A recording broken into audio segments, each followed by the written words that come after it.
অকমান্য জলসিঞ্চন বিভাগৰ কাম নাই জলসিঞ্চন বিভাগৰ কাম নাই জলসিঞ্চন মন্ত্ৰী মুৰ্দাবাদ এই জুই চলিছে জলসিঞ্চন বিভাগ হুঁচিয়াৰ জলসিঞ্চন বিভাগৰ কাম নাই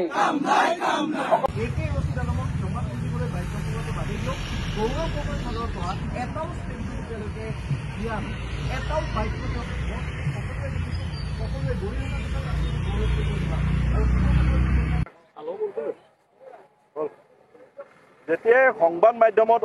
অবৈধ বিদেশী বেদখল উচ্ছেদৰ কথা আহে অবৈধ বিদেশী যেতিয়া বিতৰণৰ কথা আহে তেতিয়া আমি দেখা পাওঁ যে কিছুমান বিধায়ক আছে যিসকল বিধায়কৰ গাবিলাক অবৈধ বিদেশী আৰু বাংলাদেশীৰ কথা ক'লে তেখেতৰ গাবিলাক বিচাৰি ডকাতি ৰাখে আচলতে শেহতীয়াকৈ যোৱাকালি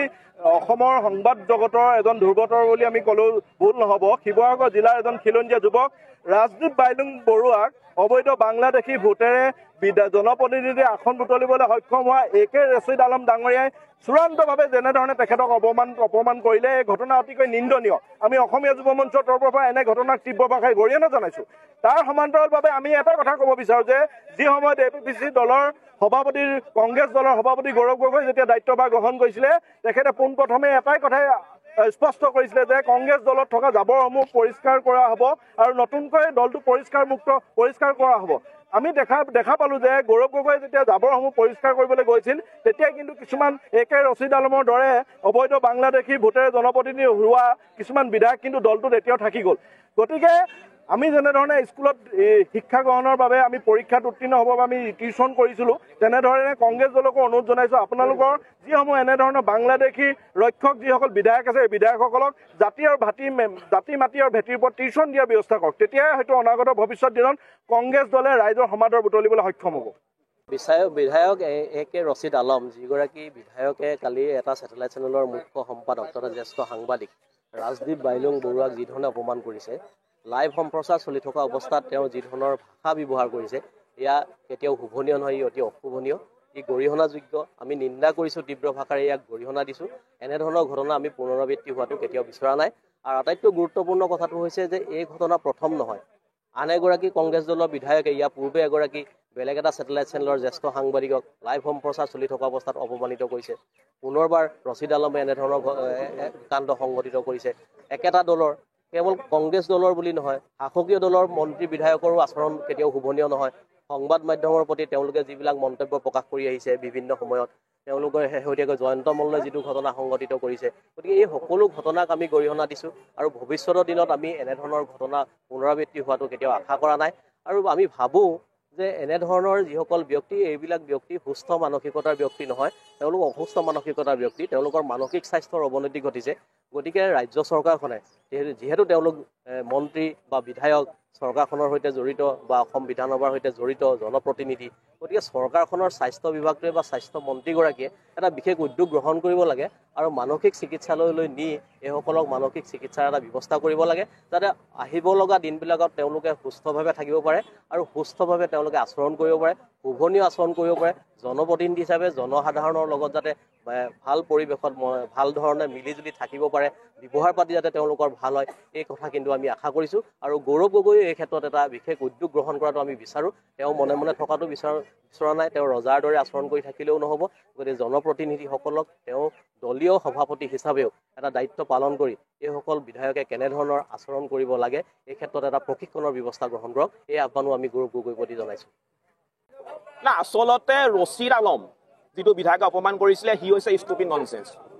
সি ৰাজদীপ বাইলুং বৰুৱাক ননচেন্স কৈছে সিয়ে ষ্টুপিড ননচেন্স সি বাংলাদেশীৰ ভোটেৰে জয়যুক্ত এটা বিধায়ক বিগত 15টা বছৰ সি কি কৰিলে সি দুখীয়া দৰিদ্ৰ সাধাৰণ শ্ৰেণীৰ নাগৰিকৰ বাবে কি কৰিলে আৰু এই কথাখিনি ৰাজদীপ বাইলুং বৰুৱাই যোৱাকালি সত্য কথাখিনি উপস্থাপন কৰিছে যে বিগত 15টা বছৰ কংগ্ৰেছ চৰকাৰে সাধাৰণ দুখীয়া দৰিদ্ৰ শ্ৰেণীৰ নাগৰিকৰ বাবে একো কৰিব নোৱাৰিলে আজি সত্ৰৰ মাটি দখল কৰা হ'ল বনাঞ্চলৰ মাটি অবৈধভাৱে দখল কৰা হ'ল আজি সত্ৰৰ মাটি দখল কৰা বা বনাঞ্চলৰ মাটি অবৈধভাৱে দখল কৰা দখলকাৰী বা অবৈধ মিয়াসমূহক যেতিয়া এই চৰকাৰখনে উচ্ছেদ কৰিছে কংগ্ৰেছৰ এতিয়া হাতত এজেণ্ডা নাই কংগ্ৰেছৰ হাতত এতিয়া জয় হ'ব পৰা এজেণ্ডা নাই গতিকে কংগ্ৰেছে আবুল তাবুল বকিবলৈ আৰম্ভ কৰিছে গতিকে ৰছিদ আলমৰ দৰে এটা মিয়াক ডিঙিত চেণ্ডেলৰ মালা পিন্ধাই গোটেই অসম ঘূৰাব লাগে কাৰণ এই মিয়াই এজন সাংবাদিকক এজন খিলঞ্জীয়া ভূমিপুত্ৰক অপমান কৰিছে গতিকে এনেধৰণৰ মিয়াক ডিঙিত চেণ্ডেলৰ মালা পিন্ধাই গোটেই অসম ঘূৰাব লাগিব আৰু আমি জাতীয় সংগ্ৰামেৰে অসমে এই ধৰণৰ মিয়াৰ বিৰুদ্ধে আমি এজাহাৰ দাখিল কৰিম অসম আৰক্ষীয়ে বিহিত ব্যৱস্থা গ্ৰহণ কৰিব লাগিব আৰু ৰছিদ আলমৰ দৰে মিয়াক আমি য'তেই দেখা পাওঁ আমি কিন্তু ত'তেই পহু খেদাম স্পষ্ট কথা না আমাৰ স্পষ্ট কথা সাংবাদিকক অপমান কৰাৰ মূল কাৰণটো হৈছে যে অসম আৰক্ষীয়ে আজিৰ তাৰিখলৈকে সাংবাদিকক যিসকলে অপমান কৰিছে অপমান কৰা ব্যক্তিসকলৰ বিৰুদ্ধে কঠোৰ ব্যৱস্থা গ্ৰহণ কৰিব পৰা নাই বা গ্ৰহণ কৰা নাই যাৰ পৰিপ্ৰেক্ষিতত আজি দেখা পাইছো যে সাংবাদিকক গণতন্ত্ৰৰ চতুৰ্থ স্তম্ভৰ ওপৰত কিন্তু এজন সাধাৰণ নাগৰিকক কিন্তু মাত মাতিবলৈ বা বেয়াকে ক'বলৈ কুণ্ঠাবোধ নকৰা হ'ল গতিকে অসম আৰক্ষীয়ে এই ঘটনাবোৰৰ বিৰুদ্ধে বিহিত ব্যৱস্থা গ্ৰহণ কৰিব লাগিব অন্যথা কিন্তু অনাগত দিনতো এনেধৰণৰ ঘটনা সংঘটিত হৈ থাকিব কালি টক শ্ব'ত ৰাজদীপ বাইলুং বৰুৱাক এটা তুচ্ছ বাক্য প্ৰয়োগ কৰিছে এজন বিধায়কে কংগ্ৰেছ দলৰ এটা বিধায়কে আমি সদৌ টাইম ছাত্ৰ সন্থাই ধিক্কাৰ জনাইছো সকীয়াই দিব বিচাৰিছো সেই বিধায়কজনক যদি 24 ঘণ্টাৰ ভিতৰত ৰাজদীপ বাইলুং বৰুৱাক যদি ক্ষমা নোখোজে অসম সদৌ টাইম ছাত্ৰ সন্থাই তেওঁক প্ৰতিবাদ কৰিবলৈ বাধ্য হ'ম আৰু এটা কথা স্পষ্ট আমি ক'ব বিচাৰিছো আমাৰ গৌৰৱ গগৈ ডাঙৰীয়াক আপুনি কংগ্ৰেছ দলৰ সভাপতি আপুনি APCC সভাপতি আপুনি কিদৰে তেনেকুৱা এজন অকালীন মন্তব্য কৰা এজন ব্যক্তিক লৈ বিধায়ক পদ লৈ আপুনি কাম কৰি আছে গতিকে আমি সদৌ টাইম ছাত্ৰ সন্থাই আহ্বান জনাব বিচাৰিছো যে 24 ঘণ্টাৰ ভিতৰত তেওঁক বিধায়ক পদ খাৰিজ কৰক বা দলৰ পৰা বহিষ্কাৰ কৰিবৰ কাৰণে সদৌ টাইম ছাত্ৰ আমি দাবী কৰিছো অন্যথা কিন্তু আপুনি প্ৰতিবাদৰ সন্মুখীন হ'বলৈ ৰেডি থাকক কৃষকক বঞ্চনা কৰা বন্ধ কৰক অকমান্য জলসিঞ্চন বিভাগ হাই হাই অকমান্য জলসিঞ্চন ব্যৱস্থা কৰক অসম চৰকাৰ হাই হাই যোৱাকালি এটা সংবাদ গোষ্ঠীৰ মুখ্য সম্পাদকক যি অপমান কৰিলে এই অপমানক আমি সদৌ শিৱসাগৰ জিলা ছাত্ৰ সন্থাই তীব্ৰ ভাষাৰে গৰিহণা দিছোঁ এইখন অসম এইখন বাংলাদেশ নহয় তেওঁলোকে যি মন যায় তাকে কৰিব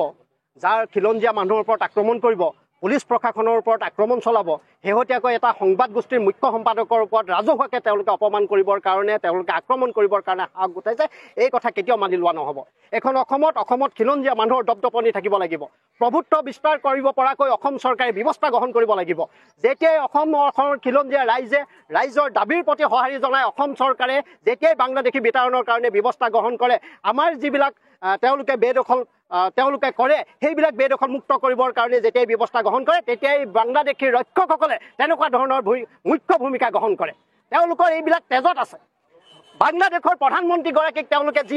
ব্যৱস্থা কৰিছিলে এইবিলাক আমি পাহৰি যোৱা নাই আমি অসমৰ সম্ভ্ৰান্ত বা আমাৰ এই খিলঞ্জীয়া ৰাইজে তেনেকুৱা ধৰণৰ এটা অশান্তি পৰিৱেশ সৃষ্টি কেতিয়াও নকৰে কিন্তু যাৰ বাংলাদেশৰ তেজ আছে তেওঁলোকে এনেকুৱা ধৰণৰ পৰিৱেশ ৰচনা কৰে সকীয়াই দিছোঁ আৰু যে কংগ্ৰেছ দলটো যে বাংলাদেশী ৰক্ষক বাংলাদেশীক যে বৰপীৰা পাৰি দিয়ে যোৱাকালিৰ ঘটনাটোৱে এই কথা প্ৰমাণ কৰিছে আজিৰ তাৰিখলৈকে এতিয়ালৈকে প্ৰদেশ কংগ্ৰেছৰ সভাপতিগৰাকীয়ে সেই বিধায়কগৰাকীৰ ওপৰত কোনো ধৰণৰ দৃষ্টান্তমূলক ব্যৱস্থা গ্ৰহণ কৰা নাই অৰ্থাৎ এই বিধায়কগৰাকীক ৰক্ষণাবেক্ষণ দিবৰ কাৰণে অসম প্ৰদেশ কংগ্ৰেছ উঠি পৰি লাগিছে ধিক্কাৰ জনাইছোঁ তীব্ৰ ভাষাৰে গৰিহণা দিছোঁ এইখন অসমত কেতিয়াও বাংলাদেশীৰ স্থান নাই মৌলশক্তিৰ স্থান নাই ইয়াত অসমৰ খিলঞ্জীয়া মানুহৰ দপদপনি থাকিব লাগিব এই কথা আকৌ পুনৰবাৰ আমি সজোৰে দাবী উত্থাপন কৰিছোঁ আৰু অসম চৰকাৰক বনাঞ্চলবিলাক মুক্ত কৰিবৰ কাৰণে সজোৰে যিমান পাৰে যেনেকুৱা ধৰণৰ ব্যৱস্থা গ্ৰহণ কৰিব লাগে তেনেকুৱা ধৰণৰ ব্যৱস্থা গ্ৰহণ কৰি শক্তিশালী ৰূপে বেদখল মুক্ত কৰিবৰ কাৰণে আমি অসম চৰকাৰক দাবী উত্থাপন কৰিছোঁ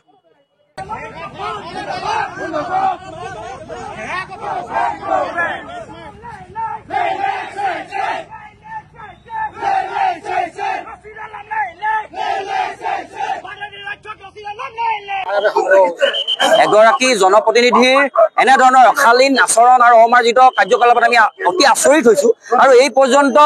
এই বিতৰ্কিত AK ৰছিদ আলম নামৰ বিধায়কগৰাকী এই পৰ্যন্ত কোনো ধৰণৰ ক্ষমা খোজা নাই তাত আমি অতি আচৰিত হৈছোঁ যোৱাকালি যি ধৰণে ND24ৰ এক অনুষ্ঠানত ND24ৰ সন্মানীয় মুখ্য সম্পাদক ৰাজদীপ বাইলুং বৰুৱাৰ ওপৰত যি ধৰণে তেখেতে অশালীন মন্তব্য প্ৰকাশ কৰিছে এইটো কোনো কাৰণতে সহজে মানি ল'ব নোৱাৰি এইটো কথা আমি স্পষ্ট ভাষাৰে জনাই দিছোঁ আৰু অনতিপলমে এই বিধায়ক মহোদয়ে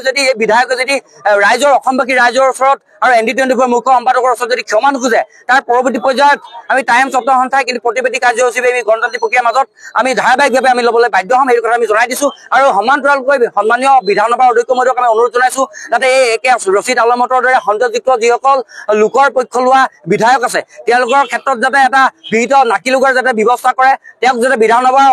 বিধানসভাৰ পৰা যাতে বিধায়কৰ পদ যাতে খাৰিজ কৰে তাৰ আমি দাবী উত্থাপন কৰিছো।